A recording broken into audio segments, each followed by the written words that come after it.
السلام علیکم ناظرین آج جو ٹپس میں آپ لوگوں کو دینے جا رہا ہوں نا، اسے اپنے پلے باندھ لیں.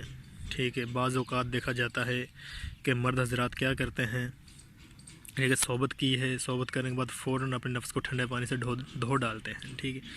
تو بھئی یہ اتنا زیادہ نقصان دیتا ہے ٹھنڈا پانی نفس کو کہ آپ سوچ بھی نہیں سکتے. نفس میں جو سکڑاؤ آتا ہے وہ ٹھنڈے پانی کی وجہ سے بہت زیادہ آتا ہے. ٹھیک ہے نا. اس کی اور بھی وجوہات ہوتی ہیں، لیکن ٹھنڈا پانی ہمارے مثانے کو بہت نقصان دیتا ہے. اور مٹھل حضرات بعض اوقات مٹھ مار کر لوگ کیا کرتے ہیں، ایک تو مٹھ مار کر اپنا نقصان کرتے ہیں، اوپر سے ٹھنڈے پانی سے نفس کو دھو لیتے ہیں اور یہ زیادہ نقصان ہو جاتا ہے. ٹھیک ہے. تو بھائی میرے پلیز ایسا نہ کیا کریں، ٹھنڈے پانی سے نفس کو نہ دھویا کریں. ہو سکے تو نیم گرم پانی سے اپنے مثانے کو دھوئیں صحبت کرنے کے بعد، یا جیسے بھی بندے کا احتلام ہو جاتا ہے، یا جو بھی مثلاً جو بھی کرتا ہے بندہ. ٹھیک ہے.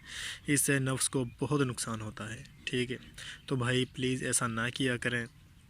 ٹھنڈے پانی سے بہت نقصان ہوتا ہے، اس سے نفس میں سکڑاؤ ہوتا ہے. ٹھیک ہے. نفس کا ٹیڑھا پن، جڑ سے کمزور ہو جانا، بہت زیادہ نقصان ہوتا ہے. تو مہربانی کریں ایسا نہ کیا کریں.